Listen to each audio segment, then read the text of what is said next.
বাংলাদেশে আজকের পরিস্থিতির যে প্রধান কারণ সেটা হচ্ছে ভোটারবিহীন নির্বাচন, জবরদখলের নির্বাচন। তিনটি নির্বাচনেই বাংলাদেশে গত তিনটি নির্বাচনই ছিল এরকম, এবং যার কারণে সংকট এমনভাবে ঘনীভূত হয়েছে যে একটি সরকারের শুধু পরিবর্তনই হয়নি, বিদায় হয়নি, দেশ ত্যাগ করার মতো একটি পর্যায়ে চলে গিয়েছে। আমরা এই ধরনের পরিস্থিতির কোনো রিপিটেশন চাই না, আর আসল বাংলাদেশে চাই না, এটা আমরা স্পষ্ট বলেছি। আমরা একটা ফেয়ার, ফ্রি, পার্টিসিপেটরি নির্বাচন চাই, যার মাধ্যমে দেশে একটা স্থিতিশীলতা আসবে এবং একটি সুস্থ রাজনীতি ফিরে আসবে।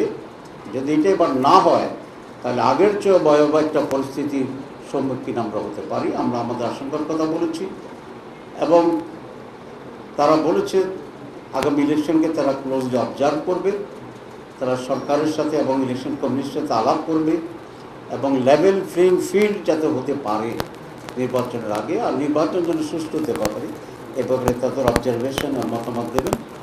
আমরা আরেকটা কথা বলেছি, যেটা আমরা আমাদের দাবি যে প্রত্যেকটি কেন্দ্রে সিসি ক্যামেরা বসানোর জন্য, শুধু যেখানে সিল মারবে সেই জায়গাটাকে মাইনাস করে সিক্রেসির জন্য, এবং এর জন্য অনেক টাকা লাগবে। এটা হচ্ছে আমাদের গভর্নমেন্ট এবং ইলেকশন কমিশনের একটা অজুহাত যে এত টাকা এত বাজেট পাবো কোথায়। আমরা সেটা ওনাদেরকে রিকোয়েস্ট করছি বাজেট দেওয়ার জন্য, এবং একটি দল যদি একটি দেশ যদি পুরো বাজেট দিতে না পারে, আমরা বলেছি আপনারা কয়েকটি দেশ মিলে একটা কনসোর্টিয়াম করেন ইউএনডিপির মাধ্যমে, এবং এই বাজেটটা আপনারা দিলে ইলেকশন সুস্থ হওয়ার ক্ষেত্রে এটা অনেক ভূমিকা পালন করবে।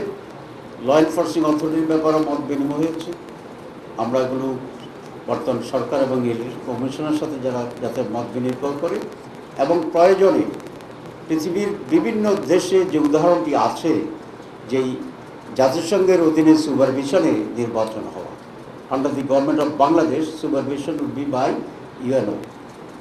ইউএন।